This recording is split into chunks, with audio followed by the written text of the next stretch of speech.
Hello, ladies and gentlemen, and welcome back to The Voice of Reason. I am your host, Ryan Foltz, and in today's video, we are finally going to talk about the coronavirus.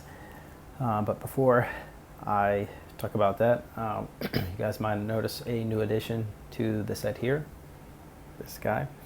And yes, it is real.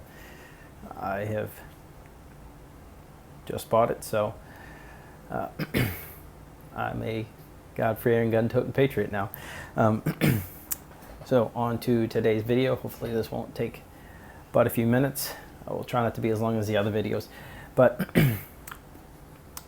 the main focus of the coronavirus talk today will be based on information that I see about mail-in voting for the election coming up in November, which is 2 months away. And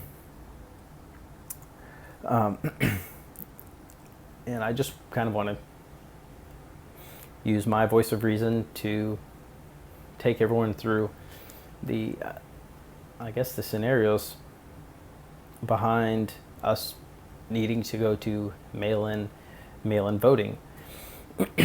So I did see an article.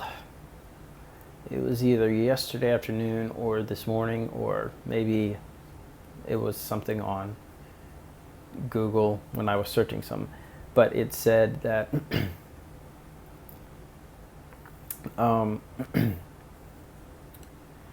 the absentee ballot is available, and they, in parentheses, they put mail in, and I think that is an attempt to conflate mail-in ballots with absentee ballots, which are not the same thing. A mail-in ballot is essentially a ballot that they would mail to you and whoever else is in your household. That I would assume that it would be based on the census. They would just ship you the ballots. You would check off or write in however it would work.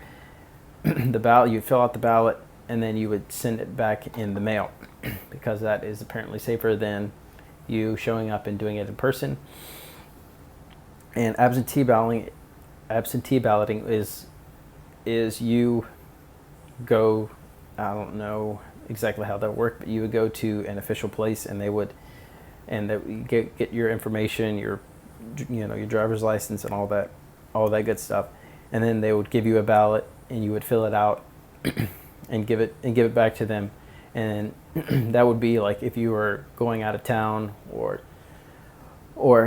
something. I mean, I guess even if you just didn't want to vote on the day of, like if you have something going on, then you would be able to do that, and that would be your one count, your one vote. And that is better than mail-in balloting, because you still have to go through it would still be the same process. You would still have to show them your ID, or it would still be the same requirements as if you showed up and voted in person. And I've seen multiple stories about different places, different counties and districts and stuff that had to decline, thousands of votes because they were either fraudulent or they were turned in by people who were dead.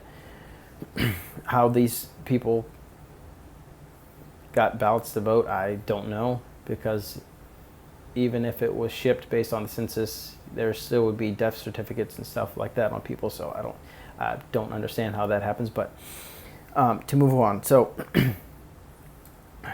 the issue with the mail-in balloting is, based on all the information from the CDC and whatnot, in order for you to open a business in person, for people to show up at your business, you have to, I don't know that you necessarily have to, although local ordinances have popped up here recently that say you have to have the sign and everyone has to be socially distanced and wear masks and whatnot, because that's the best way to slow the spread. But, if you want to protest, you can go, 500, 1,000, 1,500 deep in the streets, elbow to elbow, no mask, for the cause. It's all good. That's fine. But you want to go to the polls and you're willing to to wear the mask and you're willing to socially distance, that's just too much, and we can't have any of that. That doesn't make any sense, because what they've been telling us the whole time since March is, in order to slow the spread, we took our 2 weeks, which turned into 6 months of shutdown, and you're not allowed to do anything. and now it's, you can do whatever, but you have to be socially distant. You can't be within 6 feet of people, and you also have to wear a mask. So apparently wearing the mask and being 6 feet apart is the only, I guess that's the only way that you will slow the spread down. Because if you, I don't know, I was under the assumption that you either had to do 6 feet of being socially distanced 6 feet, or you wear the mask.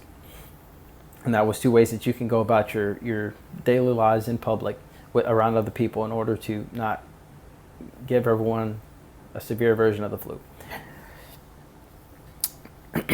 I mean, we're not even going to talk about how somehow the United States has over 6.2 million cases, and China, the country of origin for the virus, has currently, according to the CDC, total cases from November, December until now they have 85,077 cases total. I don't. That's got to be a lie. There's no way that's true. The current death rate is 2%. And I mean, I'm sure, actually, it's probably around 2%. The numbers have gone up. I assume that the case number has gone up in my state, and then the death rate has probably increased since I last checked. But I'm sure it's probably hovering around 2%, probably drop less. But it's, I mean, this election is so crucial to the fabric of the country, according to a lot of people on both sides. But on one side, it's so crucial that you can't actually show up and vote in person, because they think you'll kill everyone. That's what they're saying. Now, the truth is, they don't want you showing up in person, because when the American people have spoken, if the result goes one way and they don't like that, that's the only way that they will be able to justify it. Well, all these people stayed home because they thought maybe they would get it from the poll place, even though they're out in public, and they've been interacting with people for a few months now. But it never stops with this one thing. It'll never stop with this. This is what we have to do right now. It'll never stop with that, because next year, not even next year, no, because next year's not an election year. In 4 years, it'll pop back up. Oh, you know what? We don't want people to die, so we'll just ship 100 ballots to this person or that person, and they'll fill them all out, and we will ignore this group of people because they lean more this way or that way. And that's honestly sounds like how elections are won in third world countries, if you ask me. But if that's what people have to do to get their way, then I guess that's what they have to do. So I mean, because there were people, African Americans in the United States, back in the 50s, 60s, 70s, who were darned if they weren't going to vote any way possible, because they had the right to vote. Water hoses, dogs. I'm sure physical violence from other people and harassment and whatnot, and they suffered through it. And here we are, 30, 40 years later, and we're so scared that we're going to get sick. So, I mean, for the sake of your freedoms in the future, I think it's important that we cast our own votes, and that we don't, we don't let certain people scare us from doing what we know is right and what we have the right to do as Americans. No, I haven't been posting. I haven't posted in a little bit, but I will try to get on a good schedule here in the next few weeks to make sure that I'm posting, pretty consistently. So I don't know what my next video will be. You'll just have to watch the next video to find out. But remember that that this year is just like any other year. You show up to the polls after you've done your research on whoever you want to vote for. You've taken your own your own research into consideration and your own beliefs, and you show up to the polls, and regardless who you vote for, you show up and you vote for that person, and you make sure that nobody on either side says, hey, you can't vote, because you can. That's your right. It's your right to own a firearm. It's your right to peacefully protest. It's your right to do there's a lot of rights that you have, to be honest, and it only helps you if you actually use the rights. It's like, what good is the Second Amendment or the First Amendment if you don't actually practice? So make sure that you guys get out there and you guys go do your research.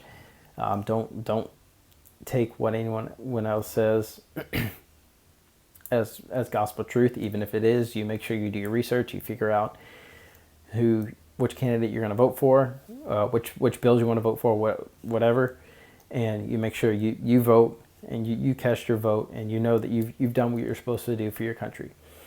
Until next time, guys, we've got a country to save.